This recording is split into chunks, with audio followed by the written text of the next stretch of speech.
Your boy making cold cuts, and I ain't talking about the sandwiches.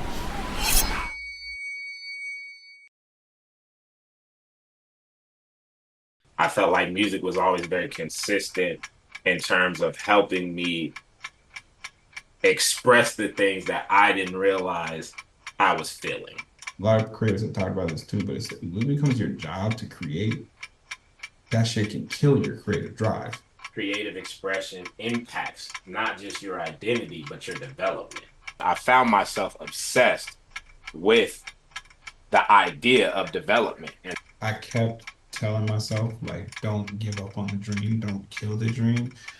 And really, the conversation that happened was like, what actually is the dream? I was forced to acknowledge I cared about this shit in a way I think I didn't want to. Aligning your dreams with things that genuinely make you happy.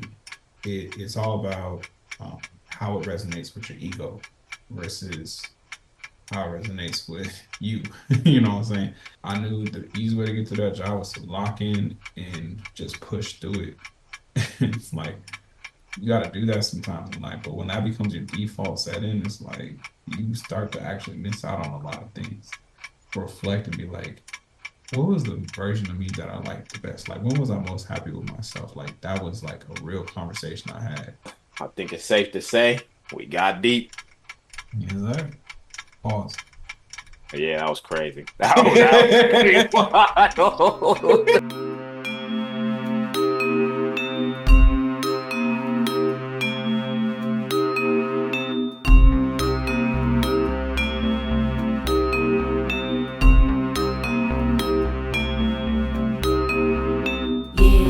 All right. Got my man Jalen Ladd joining us today. I'm like, this is a long time friend of mine. I think it's interesting how our relationship has progressed since I met you. I always felt like if I had known you was that close to me, we would have been a lot closer because we're both from Portland, not just from Portland, Oregon, but like Northeast Portland. Literally grew up down the street from this man and had no idea. We didn't go to the same school or none of that. And we met through mutual friends really in college. And I can't speak to his part of it.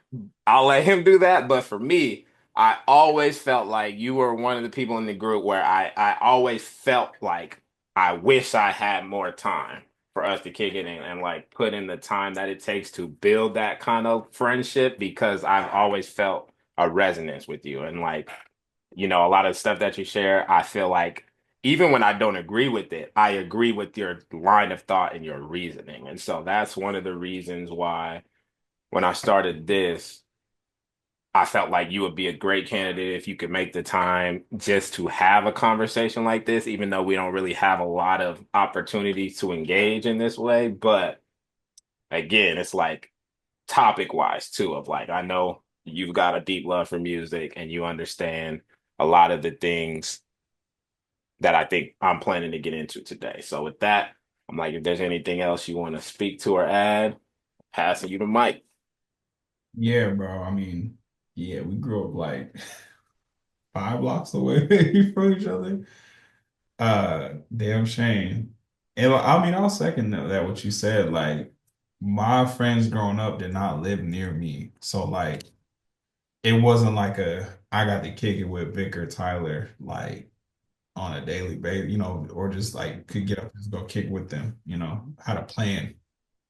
Shit. So then I have a lot of friends in my neighborhood. So it definitely would have been dope, especially just seeing like, what we both grew up to be, like I had no connections over at Jeff. I could have, and that's a block away from me, but I was put up in the private schools and shit. So I just wasn't, I never got exposed to a lot of the folks who came up out of there, a lot of talented people, despite, not the best curriculum in the state. But speaking on what it is. But yeah, man.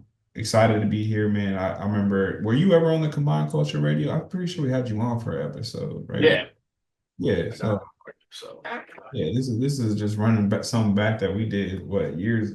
How long ago was that now? Like 7, 8 years ago, I maybe. don't even want to calculate no cap. I know you get scared when you start calculating stuff, and time be We flying. get to that age. I'm like, sheesh. I was talking to Quandre the other day, and they was talking about the whole YN remix trend that's going on, and I was like, like this is not new at all?" But he was like, "We should do it." And I was like, "Bro, we get to the point where the real YN is calling us unk. That's where we get that." Yeah. But I think that's actually a great place to start. Of like, again, in my mind, I'll probably end up steering it towards music just because I know that's a shared, unique perspective. But I think I'd love to start with just the mentality or the things that you feel like draw you to music in terms of like, you know what I mean? Well, obviously, I should start with the context of like producing. And like you've sent me a couple of beats that I'm like, I know, I know you probably like this is never gonna use these beats, but I'm still very much putting that project together. It's just life be life. And I'm actually very excited because it's not just a project, it's like something I feel like has a lot more potential. And so I should give it the time it deserves. But as somebody who was making beats and like really pouring into that craft, I would love to hear your perspective on just like, what drew you to it, what got you into it, Hmm. your journey from your perspective. Yeah, and also a good question. I really, my consumption of music and relationship with music is different from a lot of people, I think, in our generation from when I've talked to folks, just about like how we grew up and like referencing certain tracks and music. I was much so, I feel like a lot of people, who I know personally, they went out and sought out music and knew where to go find those things. I mean, we had LimeWire on the home computer, but like they just had a discovery method. And like before we had algorithms that would suggest stuff to you, like people knew how to do that. I was not one of those people. And I also didn't have an iPod or MP3 player until like I think my sophomore year of high school. So like the music I listened to was legit. Like I had a CD player. And my first CD was Snoop Dogg's Blue Carpet Treatment. And then I had a PSP that could only fit like 10 songs on there. And so like I didn't have a lot. And then other than that, it's like whatever my mom played in the car, whatever's on the radio. And so when I got to college or when I got to high school, it's funny how like random things go wrong and change the whole course of your life. So we had elective classes that we could take, right? And I was trying to take uh I think it was stained glass because there was some baddies up in that class. And I got into it. And then the first day of school, my advisor called me in the office. They're like, yo, this class is full. We got to switch you. And there wasn't that many electives available left. So the last ones I could take was like, I think it was like pottery, which would have also been kind of cool. And another one was, it was called electronic music lab. And I was like, what the hell is that? And so I went into that class. I was like, this sounds kind of cool. And so they taught you how to make beats in there. And the teacher was great. His name was Mr. McLean. And he kind of taught me the process of like listening to music in a different way and how to reconstruct that and pay attention to different parts of music and appreciate different parts of music. And I always like did appreciate the melodies in music growing up. Like my grandma listened to a lot of old school music, a lot of soul music. My mom listened to a lot of R&B. So it was very heavily like a lot of my influences were heavily rooted into like very melodic sounding tracks that had a lot of variation. Prince was another big, well, my dad listened to a ton of Prince growing up. So like I got exposed to some like good oldies music for sure. But yeah, getting into it my sophomore year of high school, I fell in love with it. Like I didn't have any former um, form of expression before that. Like my identity wasn't necessarily buried in any type of craft or sport. Like I was not good at basketball, just straight up. Even though I could beat everyone in the squad, I was not good at basketball. Um, I was decent at football, but not like varsity level. Those are my two main sports. Baseball, couldn't freaking hit the ball. But yeah, didn't have anything. And then kind of just latched onto that, invested in the craft. Like that was the first time I can remember just like staying up late at night by choice, just working on stuff. And going back, listening to some of these tracks, I mean, they were trash, but it was like the fact that I was like creating something and could play it back and be like, yo, I made a beat. Like, that's crazy. Like, that was unheard of at that. I didn't know anyone who made beat. We didn't have social media. People like, I didn't know what this process looked like, how people did it. So it was very exciting to me at first. And that's kind of how I got into it. And then as I became more competent in that space, like I felt like I had such an emphasis on like being different. I was like, I used to hate DJ Mustard because I was like, it's just, Same shit every time. oh, I was like, this is Every so time. easy. Like, I was like, I could make a mustard beat in my sleep. The ones from back in the day, he's gotten better since, and he definitely got better at his craft. And like, he has a team and shit too. But it's like, I couldn't. I was like, why is this dude making all this money on these slaps? He just got four notes, the same drum kit. Same shit every single time. It used to blow my mind because I'm like, when you talk about hearing music differently, Mm, once I hit that stage, just like I would literally hear him. I'm like, this is a beat. This is not even changed. He just took an old beat and it's the same beat. I'm yeah, like, and people don't even know. yeah, and yeah, that was. I mean, yeah, that was the biggest part. Was like it opened up my eyes to like a whole new world of like art in general, of just like different layers of expression. That got me more into like that opened up my ears a lot more to like what I was listening to. And then when I had my iPod, the homie Vic, he was the plug. Like he knew where to get all the music. And like every month I would just give my iPod to him. He put all the new shit from that month on there. And I mean, there was some good ass music back then too that like people forget about in the archives, but it really changed like my palette for like what I wanted to listen to and what I value in music.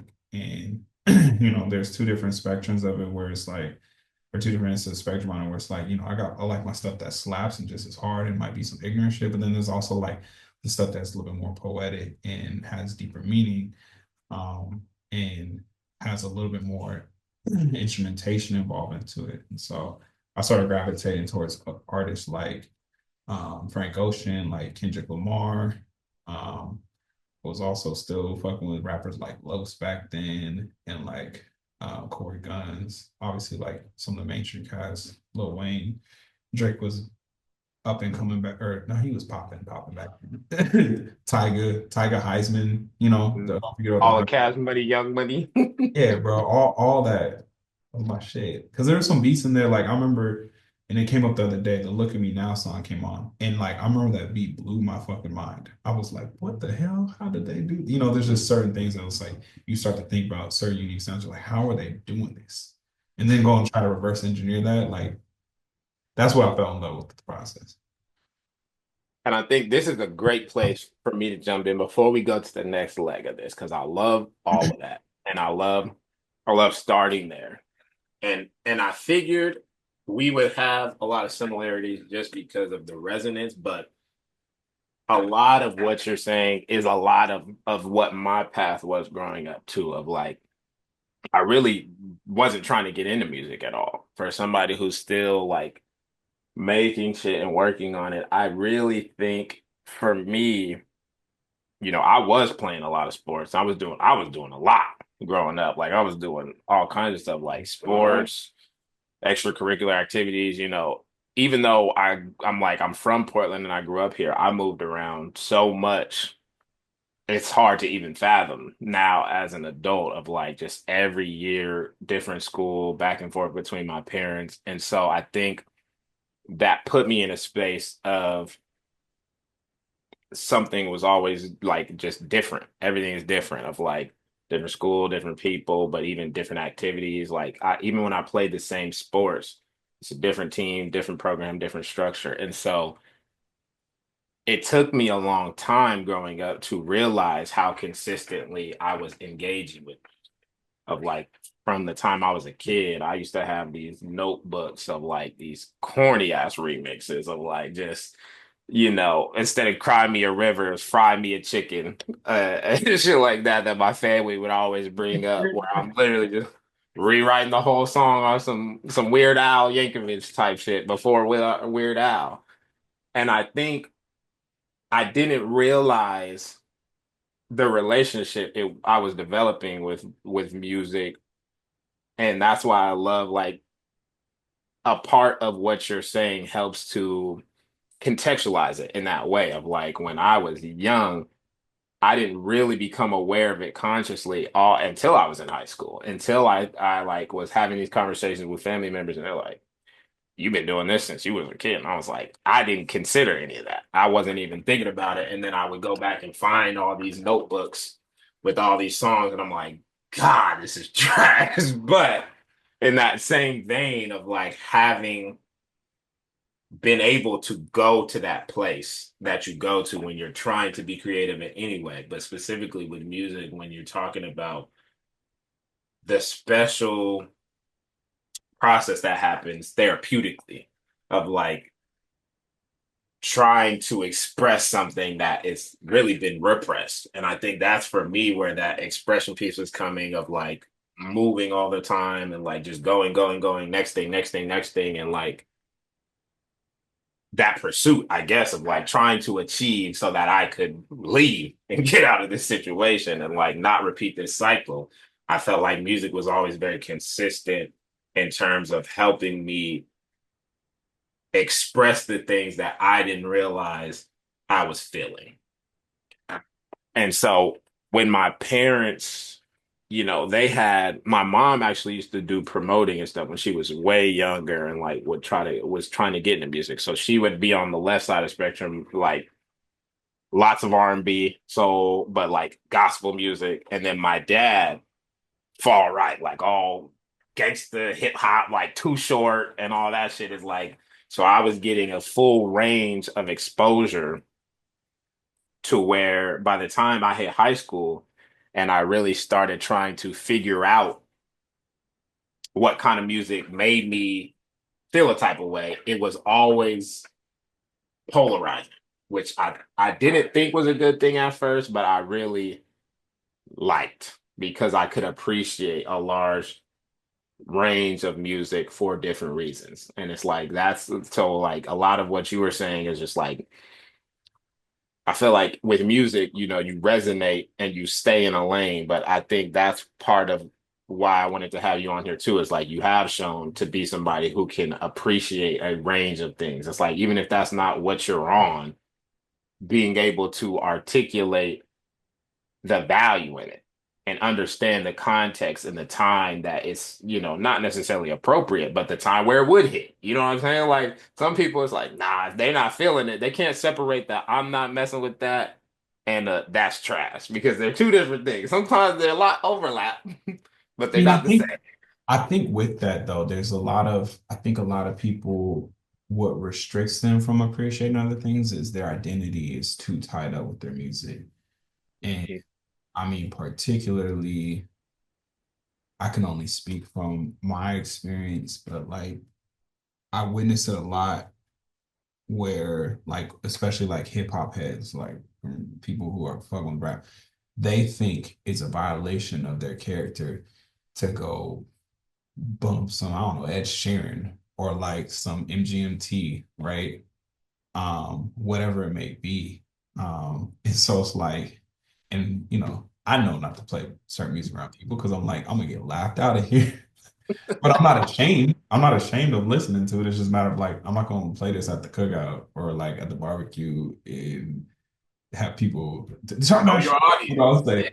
Yeah. Yeah, Know yeah. your Then I'm audience. gonna lose my privileges. Like there's an element of reading the room, but yeah, I think that's a huge part, and it's a shame because a lot of my best tracks that I've produced like come from sampling crazy ass shit, and I learned to do that from studying the art and looking up like what is this sample in this song or like how was this beat made, bro. They using random ass like you know Japanese jazz bands and old Celtic music. Um, like Strangers. yeah, and it'll be a bunch of other random stuff that I'll plug into some of the tracks. But people don't realize you got to open your palette up if you want actually be an artist. You can't put stuff up with different tracks. And that's a phenomenal point because I think I love the connection to identity too, because it's so much of it is identity in that sense of like people being closed-minded makes it hard to be creative because what it takes to be creative is very much being willing to try and expand and like look at things from alternative perspectives. It's like it's taking your story and your vision, your experience, and allowing it to be much like a kaleidoscope. It's like if you only got two colors in the kaleidoscope, that shit ain't gonna work. You gotta have as many colors and lenses in there as possible to get something that looks cool, that looks new, that feels new, that makes you feel something different. And I think another part of like that class that you took, I was taking like in college, I was just taking all kind of shit because I really got played, but I call it a scholarship because I was able to go and take as much debt as I wanted. And so it was like I went in so far ahead. Like I went in as a sophomore in credits and I had to declare, but I'm like, man, I ain't know shit about college. Like nobody in my family had been to college. Nobody could teach me of like, how do I figure this shit out? And so I was like, well, what do I know? And music was one of those things of like I was already technical from editing classes in high school. And I was like, well, I know how to edit video. What about the audio? And I ended up in a class similar to the one you were describing about logic. And it's the program that I use to this day because I think it really does change how you look at it. Like I had taken history of music classes, I had taken technical music classes, and the more I took, the more interesting it became because I saw all the different aspects, not just of music, but of understanding music in these ways that we're talking about that touches other aspects of life. Like I took a physics class of music and sound, and woo wee, bro, that shit fucked me up. That's the one of the very few classes in my life I ever failed, despite how much effort I put in, and I still learned like so much. I'm still glad I took that class because it blew my mind. Like it blew my mind to see just the science of it and how deep it really gets. Like it's really like the foundations of life. Like a sound can create like they were talking about sine waves and all kinds of crazy shit, but he was showing us like it was a great teacher because he was showing us the practical effects of like how it shows up in the world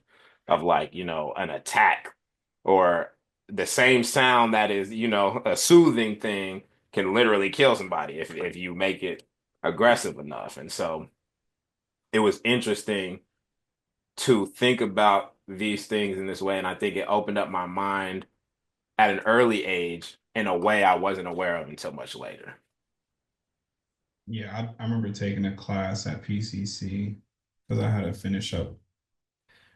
I'm not going to get into it, but essentially, I needed to take more credits to get my degree, which was some bullshit anyway.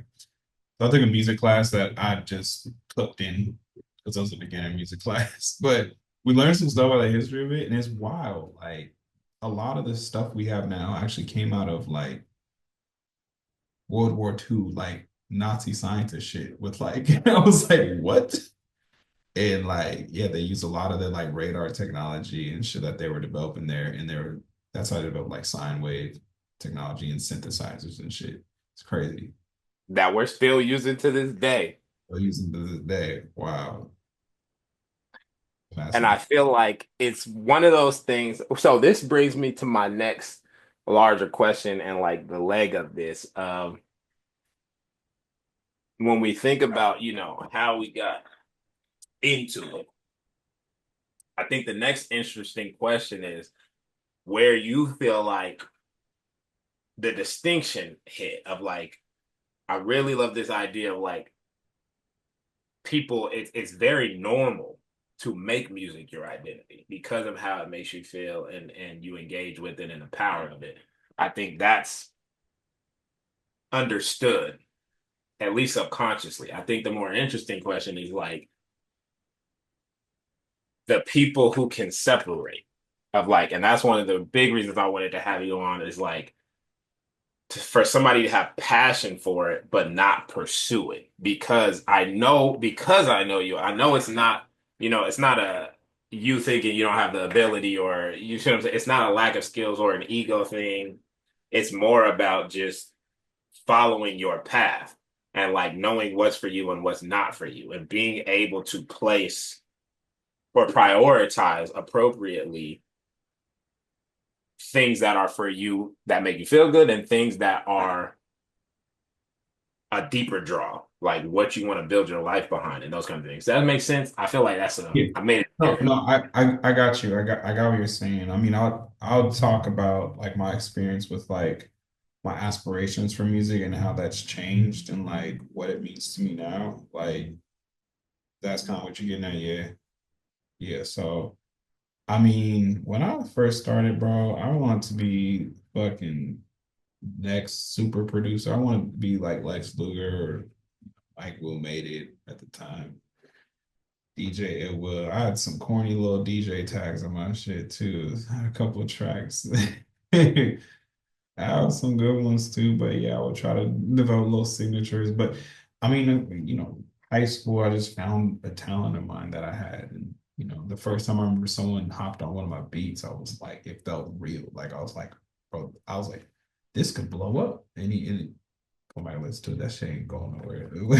But you know what I'm saying? It's like you have that in your head every time you make a fire track or something that's fire to you, you're like, this could be the one. I might fuck around and because that really happens. When you look at some of the YouTube stories of like how some songs are made, there'd be some regular ass producer in high school not doing much with their life. They're just making beats and then it might be like 3 years later, 2 years later, maybe that same month, they just blow up out of nowhere. And so I was definitely infatuated with that story of just like being able to be like a Pharrell or like a Kanye or not okay, maybe not that, but from a music composition perspective.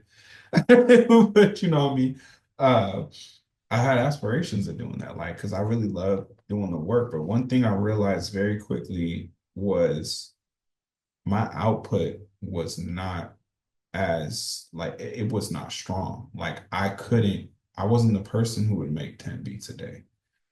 And a lot of that had to do with my creative process and learning about creative process later on. Like I figured out some of the stuff retrospectively, but um I sit down and every once in a while it just comes out of me and I just pause and I just go through it and go crazy and and make something in a day or two, like just and it's fire, like just heat. But I didn't know how to recreate those moments of like inspiration. And so for me, that on top of like people just stopped hopping on my beats. Like, and it wasn't necessarily because I was bad or good. It was just like it wasn't to their taste. Like they were like, this is fire, but like I don't think I could rap on this, or like people just not recording, period. Yeah, Uh, but I mean, not no shade. um, but a lot of it was just like a combination of those two things was just like I don't have the output and none of these are getting reached. And I started to recontextualize like my music, my beat making as like a personal thing where it's like I have a lot of tracks that I've never shown anyone and never posted. Like I made one beat tape that I put on SoundCloud and that one was like actually still listen to it sometimes, and it's pretty good. It's not mastered very well, but there's still some good stuff on there.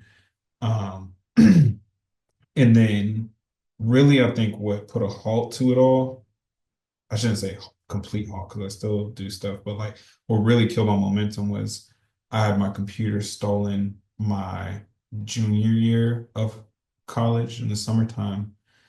And that was like devastating because Devastation.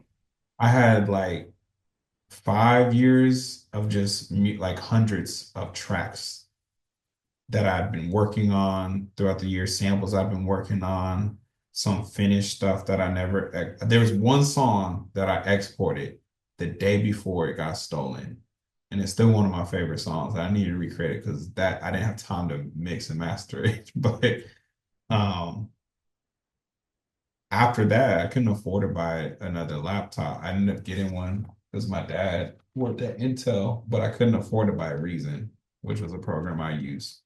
They released a new one, and I couldn't torrent it to the other version. So um, I went like a whole like over a year without making music, which was like just weird. I never had gone that long before. I usually touch the program at least once a week.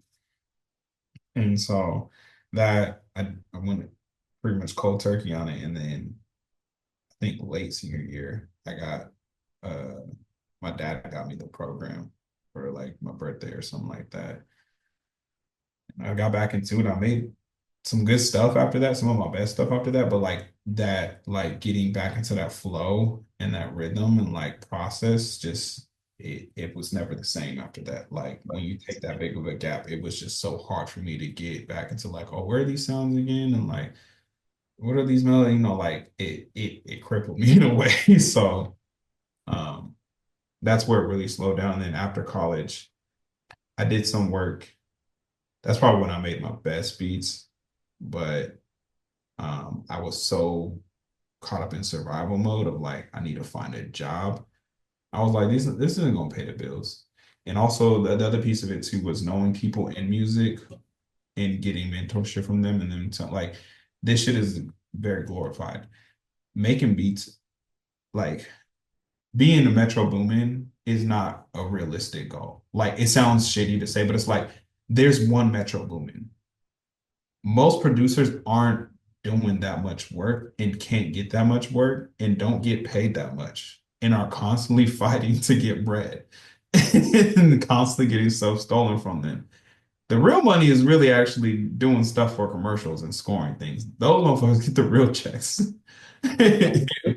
My brother-in-law broke that down to me one time, and I was like, "Yo, that's actually kind of crazy." He makes beats too, and he's really good, and he's very musically gifted. And even him, he's just like he's been in rooms with some big time people and shit. And he's just like, "Bro, I don't care about this. This isn't sustainable. Like, I can't feed my family off of this. I do this shit for fun." And it's like it's real. It's like you gotta have your hobbies, and at the end of the day, if it becomes your job, a lot of creators have talked about this too, but it's like, when it becomes your job to create, that shit can kill your creative drive. And then all of a sudden you're on the hook to make X amount of songs, but you don't feel like it.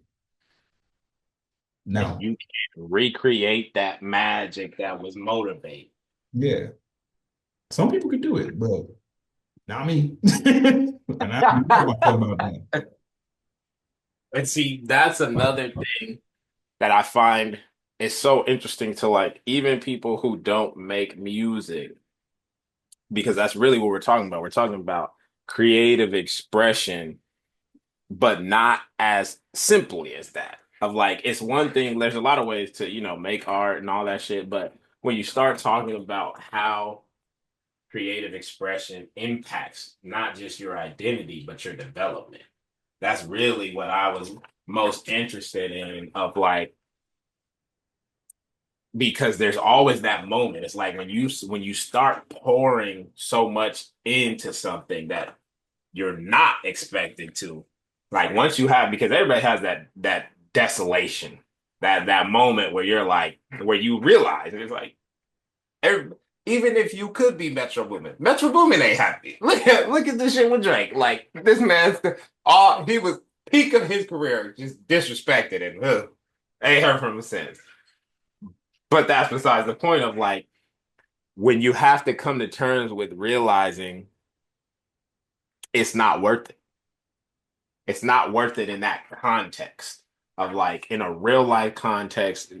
I think that's where a big gap, that trench that happens. And it's like it's looked at as a negative thing, but it's not because it helps push you into a place where you really start reflecting and asking questions that I think go unasked. If you don't have that kind of decimation happen in your life, where you don't have, your life's work up to that point, stolen or lost or crashed or corrupted, like all the things that happen to people who do this and walk this walk and you don't get destroyed. It's in the destruction that you have that Phoenix moment where you have to build yourself back up. You have to see what pieces are left and what is worth re-engaging with. I remember when, that shit hit me hard. I'm not gonna lie, because I'm like I had a flashback to where when I first started.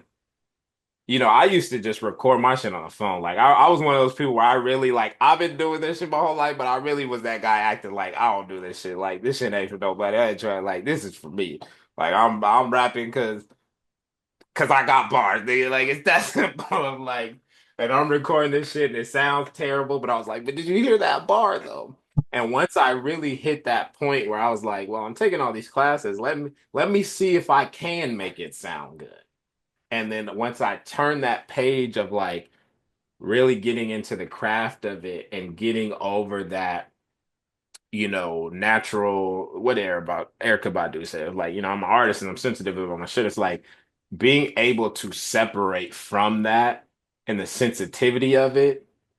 That's where I really started to realize where a lot of the value was coming from when I talk about therapy and understanding music therapy and that idea of creative expression feeding you in a way that is not always talked about. Like we talk about it a lot in the positives, but I don't think there's a lot of discussion around what seems to be the negative aspects, but are really, I think, huge for development. I think a running trend in this podcast series is just like I found myself obsessed with the idea of development and how we develop as people and like why we're not having more conversations about the things that a lot of us would resonate with that we don't talk about.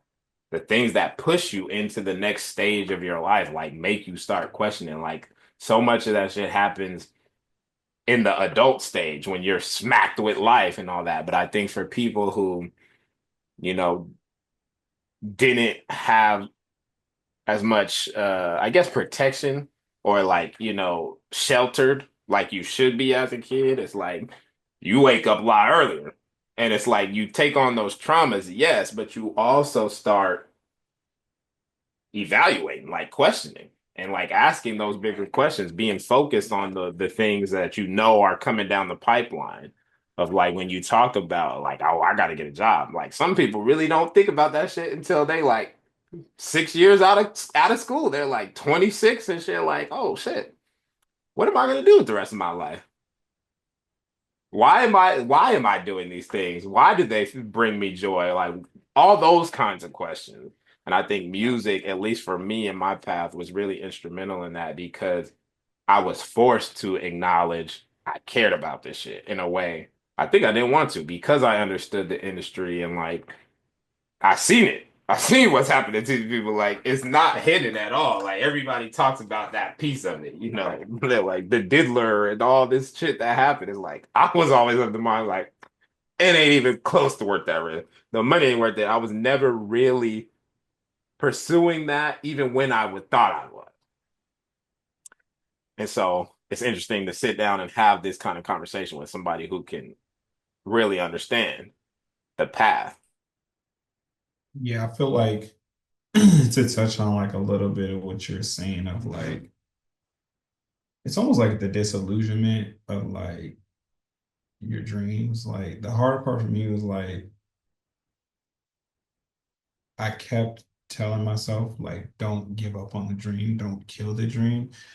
And really the conversation that had happened was like, what actually is the dream? You know, in the sense of like most of the things that I had envisioned around what success looked like with music were very surface level of like, I want to be on BET 106 in Park. And I want to have like be in the music videos and I want to be in the music peoples and I want to, go politic with the celebrities and shit. It was all centered around being in proximity to like this Hollywood lifestyle that's like very romanticized. Um, and two things. One, if 16, 17, 18-year-old Jalen made that hit song and went there, oh, I'll be in trouble. Oh my God. My decision making skills back then, bro. Oh shit. You think, Bro, I don't even know how we made it through college. This shit was bad in college. bro, like we saw how Justin Bieber was wilding out. I was like, that would be me. If I had a Lambo, bro, at 17 years old, I'll probably be what? dead because I'll be What? flipping that shit. You get, bro. Yeah. So like a lot of it was grateful that I had the chance to grow up and people don't realize how bad spotlight could be. And I feel like people are becoming more aware of it now as like people having these honest talks and documentaries about these things, of like the pressures that come with it. These motherfuckers ain't happy, bro. But the other part was just like, and this is a lot of the growth, and it's always a process of growth, but it's like aligning your dreams with things that genuinely make you happy is really what it is. And I I didn't see a path where I could pursue music from a professional standpoint and genuinely be happy. Um, and coming to terms with that was harder because that wasn't the initial reason why I stopped. It really wasn't. I was kind of felt like other factors forced me to stop, and there was a survival piece. And it's like I was always told throughout college, throughout growing up, like you gotta find a steady career and make good money. And I was going to school to become a chiropractor. I had to figure out the hard way. I didn't want to do that shit. I was I was smart, so I was getting the signs of like, oh, you're failing in these classes. You probably shouldn't do this. Like I didn't have those blatant signs. I was getting A's and everything. Not to brag, but it's like For real. I was good at school. So like I was You like, can do whatever you want, and it right. makes it harder. Which is kind of overwhelming to an extent. It's a blessing and a curse. Everything is double-edged sword, but yeah, going like I was trying to just have a serious career. I wasn't taught like no, we didn't think that you could have a creative career growing up. And you know, I had to kind of go through that process. And like a big part of it was when I did do my study abroad and like went away from all the influences in my life and like actually got to think on my own for the first time for 6 months, and make my own decisions day to day. And, I wasn't surrounded by the friends who I've known since, third grade, high school, like when you take those influences away, you get to really have some serious introspection into like what you want your life to be because it feels so day to day when you're hanging around the same people. And it's great. I'm so grateful for these long-term relationships. It's a blessing. A lot of people don't have that, but at the same time, it's necessary to remove yourself sometimes from that to be able to truly know yourself and make decisions based on what's right for you and what your calling really is in life. Because it might take you away from them. It may not, but it's like you can't just be held back by these ulterior forces, surrounding you. So Boy, let me tell you. Oh man, this is the stuff. This is the stuff that I hope to get when I do these sit downs because I don't think you realize the bombs you're dropping right now. Oh man. And I couldn't have scripted you to write it out and say it better than that because it is so much of our reality is distracting. Even the best parts, even our favorite parts are so distracting and inverted in the way that science or like anything you look at, whether it's a spiritual perspective, a science perspective, like the universe is very much in alignment, and we are very much not in alignment, if that makes sense, in the way that we progress through life, at least I'm like, not even just in this country, but as a society where we talk about surrounding ourselves with people and things and like all the things that come naturally to us keep us from looking at ourselves. And it's only in looking at yourself that you become better able to not be a piece of shit. I'm like, if really, there's no other way around it. I'm like, just to keep it simple, because I'm gonna try to dig really deep in this. And I'm like, I was actually on with Jake before.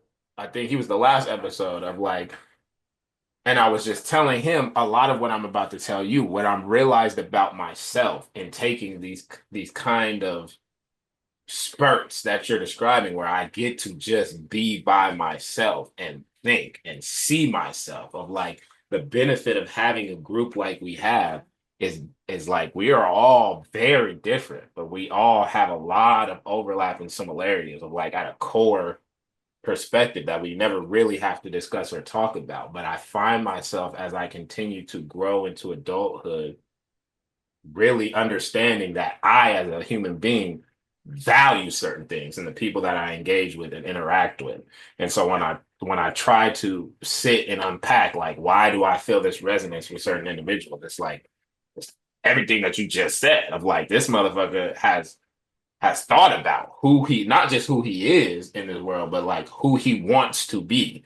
What kind of quality of life he wants to have, what kind of standard he sets for himself, like how he wants to show up in the world, like even the idea of craft. I'm like, so many people I'm like, as and again, it's like not by choice, but as a person who's been around a lot of different people in a lot of different situations and a lot of different scenarios, I've just been confronted and forced into an understanding that people don't make that choice. The choice that you were given, like you could have went away and still been distracted. You didn't, you chose to take time to think in those ways and to like look at yourself, to look at the hard truths and realities and ask those hard questions of like, wow, make those hard realizations of like, holy shit, I've never been alone before. Like, you know, how many people run away from that, the fear that it brings up in them to like, oh, I'm alone. Like it's a bad thing, but it's in that isolation. I wish I could remember how you said it. Well, luckily I got it recorded. But it's in that isolation that you have an opportunity to really do work and not work in the work sense, but like life work, like help you understand who you are and what you're trying to do so that you can have a chance at reaching joy. I feel like we don't talk about joy because it's almost like we don't talk about, you talking about a career in music, nigga, joy. Like who joy feels harder to pursue than dreams and aspirations in no sense. How many people are even looking for that, asking that question? A lot of times we think we're pursuing joy and it's really lust or like surface level shit of like all these things that don't really bring us any closer to that. We don't know what makes us happy and we Yeah. don't talk about it. I mean, yeah, I think that's the essence of what I was getting at there is like the joy versus lust, where like a lot of people's and myself included, decision making on doing things, especially in today's society, uh, it's all about how it resonates with your ego versus how it resonates with you. You know what I'm saying? If I had a choice to go between, let's just say, like, I don't know, Tokyo, Japan, or like New Jersey, let's just say, right? People off River gonna be like, let's go to Japan. I'm gonna be like, let's go to Japan. That sounds lit, right? But most people's decision making about that is like, well, I can't flick up in New Jersey the way I could flick up in Japan and show and talk about, you know what I'm saying? It's like it's all about how you can spin something to make yourself look cooler to the outside world versus like I'm gonna be like, well, who am I going to Japan with? If you know, what is the opportunity Speak there? Japanese. Yeah. Like, But there might be something better for you in New Jersey, for all you know. And that's really what it comes down to. And a lot of like what's sold out here is FOMO. People are selling FOMO, and it's a dangerous thing to fall, a dangerous trap to get into because I have really bad FOMO when I see y'all go on a trip. There was one a while ago. Y'all went to California, and I just couldn't go. I wasn't financially set up, and you be hurting at the crib because it's different when you're friends. Because like you're generally missing out on good times. Like you don't say these are things that bring you joy. But on an exterior standpoint, it's like the FOMO of like you get shown every day online what the perfect life is and like how you should be living in your 20s and how you should be living in your 30s and what your financial status should be and how locked in you need to be on shit and everyone's focused on like or where you need to travel to and everyone's like well I feel like I'm just behind the curve on what I should be doing to live my best life and it's like nah like if you don't like a lot of people who don't like to travel now. It's the silliest shit. Like you don't really want to be there. You just want to flick up. You get annoyed when motherfuckers can't understand you when you're in a different country. Why are you leaving? You should not be leaving the United States of America if you gonna get mad at someone for not being able to speak English.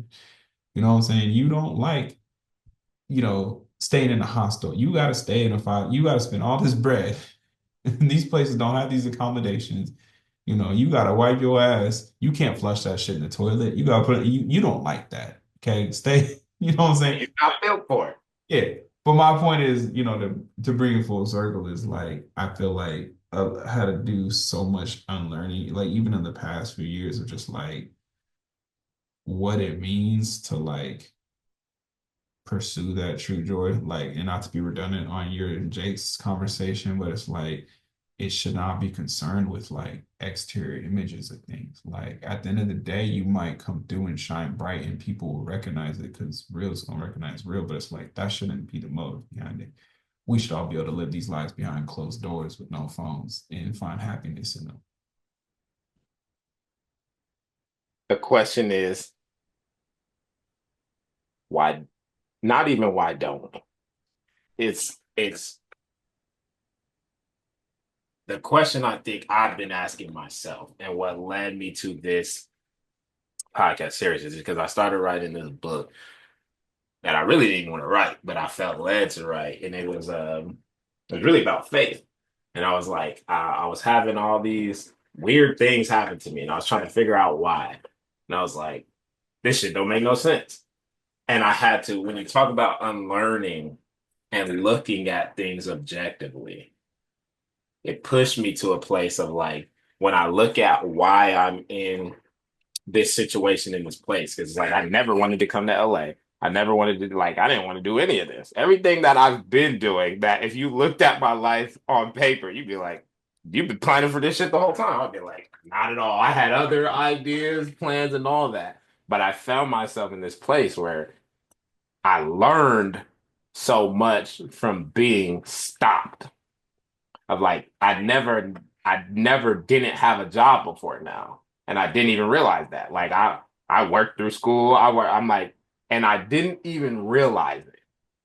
And that shit really blew my mind when I first sat down and looked at it because I'm like, I never considered myself to be that kind of person. And yet by textbook, like, how could you not? To be so oblivious despite, and this it sounds a little pretentious and I when I lay it out like this, but again, it's like for somebody who I'm like, I always excelled at school. Like I always was thinking like this. I'm like, I'm a deep thinker. Like I'm asking these questions. I'm talking to people. I want their perspectives. And when I hit this place and realized how, despite spending my whole life running and pursuing this development, to see how far I really haven't gotten hit in that way that I think you were when you were talking about music and losing your shit. It's that same kind of demolition. And I think that's where the underlying fear really comes from of like when we start talking about suggesting doing the kind of work of like looking at yourself and thinking about like why do you do what you do, it we got to be real about the fear that creates, because if we're not chasing those things that you see, it's easy. It's the same reason you go to McDonald's instead of eat the shit at home. You could go home and cook some shit and have a great time cooking, have a healthier meal, probably taste better, but it's harder. It's more work. It's more energy. You see what I'm saying? And you don't get the payout until the end. When I go to McDonald's, McDonald's seems like it's smack.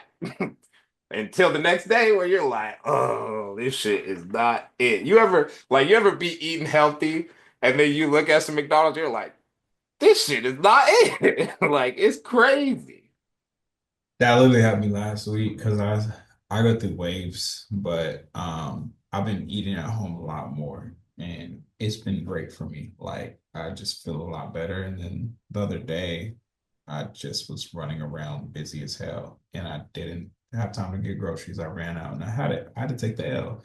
And I like I didn't even enjoy it. Like I literally had to get high to eat this food, bro. I'm not even kidding. I literally was like, let me go smoke some real quick. So I can actually bust down on this like this shit. It's It's not not it. it. It's not it. After a while, bro, because like, yeah, there was times but like I was like, oh, I want me some McDonald's. Like the fries is gonna smack every time. Like that's a given. I'm not gonna hate on the fries. But yeah, for the most part, yeah, you eat that, yeah, no, that. But no, to get back to what you're saying though, like um yeah, man, I feel like I can relate to what you're mentioning that in the sense of like um there's a lot of survival mentality, there's a lot of ego involved in terms of like trying to stay on the grind, trying to stay busy. Like I grew up doing manual labor jobs. Like I knew the easy way to get to that job was to lock in and just push through it. It's like you got to do that sometimes in life. But when that becomes your default setting, it's like you start to actually miss out on a lot of things. And years go by, and it's like you said at the beginning of the call, like when I was talking about like 8 years ago, 7 years ago on the podcast, like motherfuckers say that's crazy, but behind that, I'm just like, what have I been doing since? You know what I'm saying? There's like the thoughts, and the part of it is having that conversation with yourself, like you might feel like you're not where you thought you would be, but also there's so much. I am a pre like this past year, I was unemployed for a year, right? So it's like I did so much reflection on my journey. There was so much unhappiness I had with where I was. There was so much like regret on where I was at in life. Bro, Um, yeah, and like I just had to take back control in a sense of just like, and also go through and give myself praise for the things that I did accomplish, like, and stop being so hard on myself, like, and started to like reflect and be like, what was the version of me that I liked the best? Like, when was I most happy with myself? Like, that was like a real conversation I had. And I had to think back, and I was like, a lot of it was like high school and college, where my worries were there. They were just like smaller, like social pressure worries of like, are these people gonna like me? Can I sit at this mm, lunch table? Like, do I got the right clothes on? Like, I grew up with uniforms and shit. I was like, so it was smaller things, but getting to a place where like I just remember like how like excited I'd be to go out and do things and like put myself out there. I had lost that part of myself because I was so caught up in survival. And when you're going into work every day and when you're just trying to get by, I was stopped caring about those things. I was like, I just want to go home. I think the pandemic contributed a lot to this too. But it's like, bro, I literally just was, I want to go home and smoke, watch my TV show, play some video games, and check out. Like, and that is such a toxic routine, bro. Like, it's it's cool to do that every once in a while, but like I got caught up in these cycles and just had to kind of recognize, all right, let me stop smoking and see what happens. Because like one thing I took note of was like I used to not actually smoke, like rarely. Like I didn't at all in high school, maybe a few times, and then in college, like literally when I just was with Zach and Tim, like and then to have it built like later in college because I'd usually go to sleep because I have bad insomnia, but I started smoking and I was like, bro, in like within a week, I was like, energy levels went up. I started eating healthier. Like I just felt like this fog lifted up. And then I was able to have these more honest conversations with myself. Like, what do you want to do? Like, I just felt like I was not like, I guess like putting myself in a autopilot mode, where I'm just trying to get by on things. I was like, let me get back to experiencing life. Let me go outside and like take account of like what the leaves look like and the architecture around me and like taking in the beauty of the scenery a little bit more, being more present versus like being so zoned the fuck out. Like, so, Open. yeah. It's oh man. When you talk about being present opposed to hiding from reality. I think some key words is like when you're surviving, your reaction is to hide because you gotta cope with what it takes to like we call it locking in, we call it hustling, we dress up the terms, but you're getting through life as if it was manual labor, as if it was something that you have to do instead of being present and understanding it's something we get to choose to do. We get to decide what we involve in, who we're around, who we engage with. I wouldn't call it hiding though. For me, it was there's part of it I think related to that, but a lot of it was undeserving of it Mm, because I wasn't at that end goal or didn't have that defined yet. It was like I was almost dangling a carrot in front of my own face of like, I'm not where I want to be yet. I can't enjoy these things. I shouldn't go out. I'm not, you know what I'm saying? And so that's a lot of it was self-inflicted. It wasn't as much of like, oh, I'm avoiding these things. I think it turned into hiding later on where I was just like, I've been so far moved now, like I don't even feel comfortable in certain situations, like socially, because like I've been, yeah, out of it. And like I also my own ego is bruised because like last I didn't have a job. I don't how do I go talk to some girl? Like, you know what I'm saying? Like come on. like there's just certain things like it's like how do you a lot of you probably know it too in LA. It happens a little bit here, but it's like you go out, people like, oh, what do you do? Like when you every meeting people, everyone, I don't know. Like, you know what I'm saying?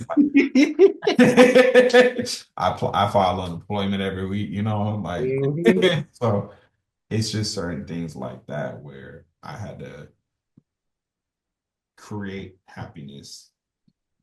With nothing, You will create happiness and create a sense of self that wasn't dependent on my what job. you had and what you're doing. Yeah, it's like and it's still a growing process for me right now. And like as I have a job now, it's like being mindful, like don't get too absorbed in this. Like have these boundaries. Understand like my sense of value in the workplace is important because I value my work ethic and like want to provide value to the team, but that is independent of my own self-worth. So if I fumble the bag on the work side, I can still survive once when I close this computer and not trip off of it and be like, well, I'm still a good friend. I'm still a good son. I'm still good to myself. You know what I'm saying? Like, and which is a really big other aspect of like, I still take care of, I still work out every day. I still eat healthy foods, I still meditate. I still go to therapy. Like, just making sure I'm checking in on those things that like it's not all bundled up in one place, you know. So that if something happens to that, everything is gone. Yeah. So what do they say? Having all your eggs in one basket, like it's not, Dangerous. yeah. Oh man. I feel like this is a great place to start wrapping up. It usually goes a lot longer, but I feel like we've covered so much now that I'm like, shit, my head gonna start hurting on all the different places we go from there.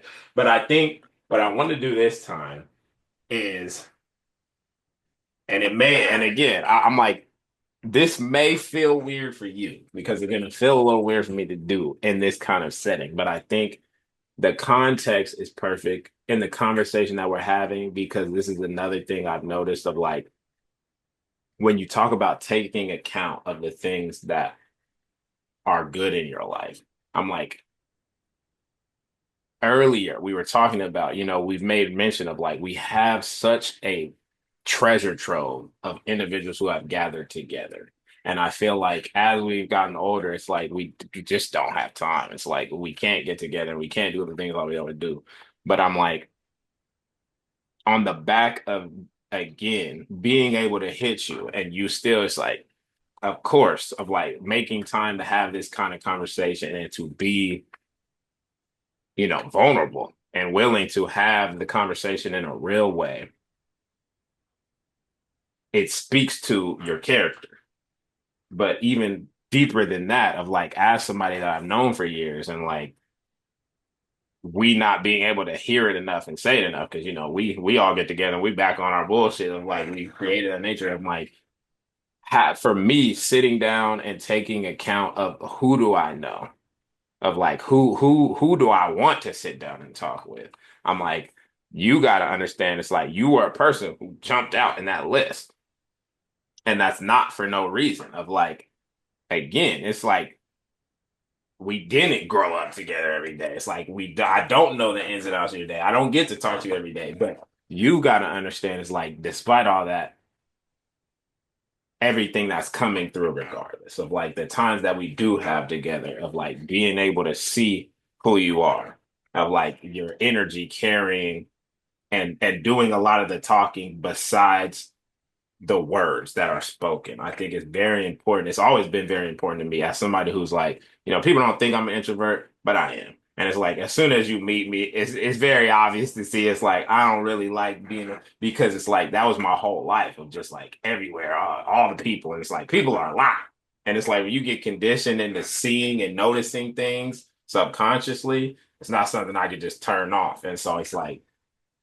even subconsciously, I'm very careful about who I'm around and like how they're affecting me and my mentality. And you're one person who is like, I've always like in the back of my mind, I'm like, damn, I fuck with Jalen. And I'm like, and not even really knowing why. And so I just want to make sure, while I have you here in this context of like, thank you for coming, but even more so of like, again, bro, I'm like, and this is gonna sound corny, but I'm like, the world needs more people like you, like our group members, like who are willing to, who are not just willing, but who genuinely in their heart want to grow and engage in a way that benefits everybody, who really care about what's happening to the people around them and are looking to, you know, leave a place better than they found it. I think it's not as rare as the media would like us to believe, but it's definitely not a narrative that is glorified or romanticized in today's society. So, as one black man to another, I see you, I appreciate you, and I'm like, and I'm very grateful to have met you and continue to build this friendship. Likewise, man. And I mean, that means a lot. Appreciate it. You got me over your blushing and sheet. Anyway, nah, bro. I mean, I think it's more so a testament of our relationship on why I showed up here. Like you said, I think in general, it's like for me, my relationships are like I'm very, very much so immersed into like what's in front of me. But at the same time, like I can carry relationships across borders, and I think there's just a confidence and like we both kind of have that like we know where each other stand, we know our each other's journeys to the point where it's like I I know I can hit you up for something you get like I remember when I went down to LA that one time for work and I was like, oh, Isaac really got me. Like, like I was like, oh, we locked in. Boy got me some housing, had me staying over there for a second. We went to a couple of events and stuff, and like that was my favorite trip to LA. Like I know I went down with all the bros, but like that one was my favorite because like we was really out there. It was fun. But I mean, it's stuff like that where like, time and pass. And I think it's just how guys are too in general, but it's like we can pick up with after 10 years and not talking, be like, oh, it was good, bro. It's like straight up. And we do need to be better though about, some of the day-to-day communications and stuff like that and like checking up on each other. But like you said, like it's all real, bro. And we all here for each other. We've had our deep combos on the phone here and there too, you know what I'm saying, and chopping it up. We also have our arguments about music and shit like that sometimes too. Yeah, Yep. he did. But even then, it's like we still appreciate and respect each other's schools of thoughts. And even in the group chat, like you've been the one to kind of feel like ever since you stopped roasting, you you become a great mediator in the space of like making sure people respect opinions because niggas do get you. That dude Larry will get on my goddamn nerves. Man, the ego collide. And I didn't want to be one of the colliders. I was before I stepped away from the gas and I was the one pouring the gas. And I was like, Yeah. that's how I want to show up in the world. I'm like, Yeah. But it's I think you played a huge role in like I'd say catalyzing the maturity of some of the people in the group, you know what I mean? Of just like being brave and stepping in and being like, hold on, like, come on, y'all. You know what I mean? Like it just kind of having that grown up moment. So you've always been appreciated from me from that standpoint of like leading by example and honestly just being vulnerable to your own struggles too, when it comes down to it, because we've all been in them dark places, and it's not fun. But um friendship is a journey. We're all going to be riding together through it. So where we might be on different paces, different avenues, but the same day we're all, going through the same type of shit at one point or another. So better to do it together than to do it alone. it's facts. Yeah. That, my brother, I think it's safe to say we got deep. Yes, sir. Pause. Yeah, that was crazy. That was pretty wild. Edit that.